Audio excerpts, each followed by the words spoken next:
प्रिय मित्रों, नमस्कार। नवरात्र के दिन चल रहे हैं। इन दिनों माँ भगवती की उपासना की जाती है। आज हम दुर्गा सप्तशती अध्याय 13 का पाठ करने जा रहे हैं। आइए पाठ शुरू करते हैं। 13वां अध्याय, राजा सुरथ और वैश्य को देवी का वरदान। महर्षि मेधा ने कहा, हे राजन, इस प्रकार देवी के उत्तम महात्म्य का वर्णन मैंने तुमको सुनाया। जगत को धारण करने वाली इस देवी का ऐसा ही प्रभाव है।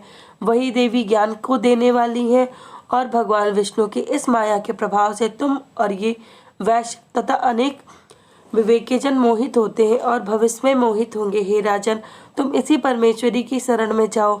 यही भगवती आराधना करने पर मनुष्य को भोग, स्वर्ग तथा मोक्ष प्रदान करती है। मार्कंडेय जी ने कहा, महर्षि मेधा की ये बात सुनकर राजा सुरथ ने उन उग्र व्रत वाले ऋषि को प्रणाम किया और राज्य के छिन जाने के कारण उसके मन में अत्यंत गलानी हुई और वो राजा तथा वैश्य तपस्या के लिए वन को चले गए और नदी के तट पर आसन लगाकर भगवती के दर्शनों के लिए तपस्या करने लगे।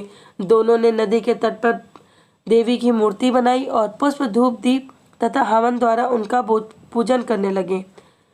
पहले उन्होंने आहार को कम कर दिया, फिर बिल्कुल निराहार रहकर भगवती में मन लगाकर एकाग्रता पूर्वक उसकी आराधना करने लगे। वो दोनों अपने शरीर के रक्त से देवी को बलि देते हुए 3 वर्षों तक लगातार भगवती की आराधना करते रहे।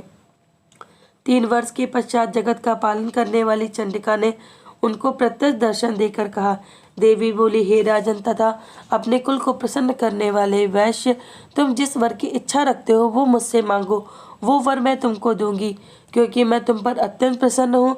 मार्कंडेय जी कहते हैं, ये सुन राजा ने अगले जन्म में न नष्ट होने वाला अखंड राज और इस जन्म में बलपूर्वक अपने शत्रुओं को नष्ट करने के पश्चात अपना पुनः राज प्राप्त करने के लिए भगवती से वरदान मांगा।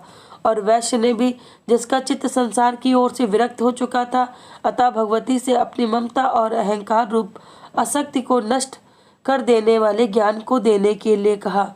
राजा ने कहा, देवी, वो ज्ञान मुझे दे जिससे मेरा अहंकार नष्ट हो जाए।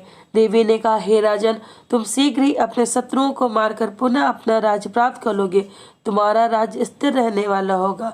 फिर मृत्यु के पश्चात आप सूर्यदेव के अंश से जन्म लेकर संवर्णिक मनु के नाम से इस पृथ्वी को ख्याति को प्राप्त होंगे। हे वैश्य कुल में श्रेष्ठ, आपने जो मुझसे वर मांगा है वो आपको देती हूँ। आपको मोक्ष के देने वाले ज्ञान की प्राप्त होगी।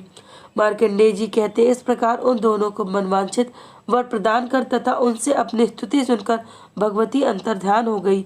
और इस प्रकार क्षत्रियों में श्रेष्ठ व राजा सुरथ भगवान सूर्यदेव से जन्म लेकर इस पर्वत पृथ्वी पर संवर्णिक मनु के नाम से विख्यात होंगे। जय माता दी। या देवी सर्वभूतेषु विघ्न रूपेण संस्थिता नमस्तस्यै नमस्तस्यै नमस्तस्यै नमो नमः।